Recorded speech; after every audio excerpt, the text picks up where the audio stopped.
222 day, we will talk about XRP, Velo, and XLM because of their connections into BRICS. And as Zimbabwe puts out more and more on its new gold-backed currency, which is intended to phase out the US dollar. If you compare the GDP of BRICS to gold, it is over $136,000 an ounce. And Zimbabwe is also connected into Stellar and XLM in regards to tokenization of gold, as called out here and as I have talked about in the past. It's also referring to stablecoins, which are being explored BRICS as well. There are a number of direct references to Ripple and XRP and Stellar and XLM in terms of cross-border payments.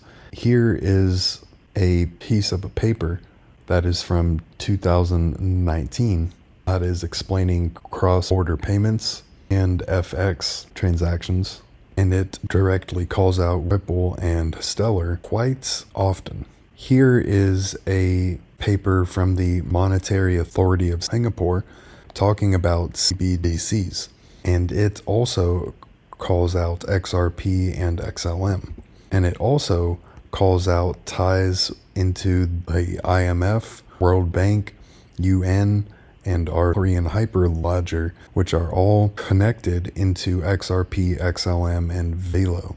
It calls out Stellar and Ripple and XRP directly.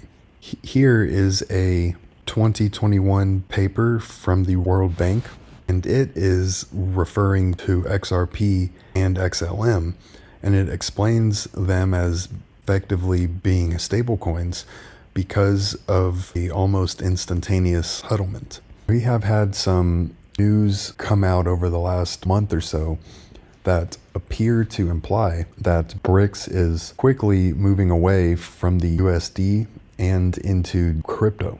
On April 9th of 2024, China had a financial announcement that they are creating a new currency swap program with developing countries. Here is a paper from January of 2020 talking about Russian experience of blockchain digitization by central banks, and it directly calls out Ripple here. In terms of Velo, I explained how it has connections into countries involved in the BIS Project Enbridge, which is a multi-country CBDC project, and how Velo's protocol includes unique approaches into dealing with, and all of this advancement is happening a bit earlier than a lot of people expected, because the 2030 timeline has been talked about for a long time in terms of when we might have CBDCs.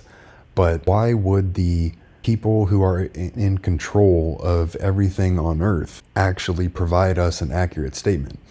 Why wouldn't they have everything prepared and rolled out much farther in advance of when people are actually expecting it, so that people like you and I could actually prepare and acquire the right kinds of assets in order to advance and enrich ourselves? It makes perfect sense that they wouldn't want us to be prepared and to roll out all of this blockchain infrastructure a lot earlier than what the majority of people think.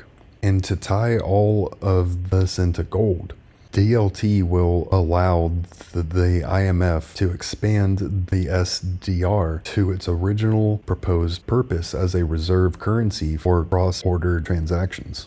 There will be a natural increase of demand for SDR-related financial instruments, which are crypto assets that we are actually talking about.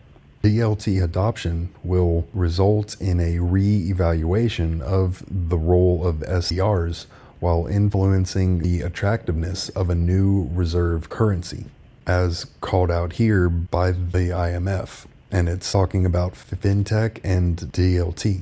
Just like the necessary capabilities of an eSDR, XRP can transfer any form of value, such as fiat, securities, contracts, barrels of oil, hours of electricity, services, with instant settlement and unlimited liquidity, which all comes back into how the intrinsic value of an eSDR can be tied to a basket of commonly traded goods such as precious metals, oil, natural gas, and others. This pegged basket of goods will become a new gold standard.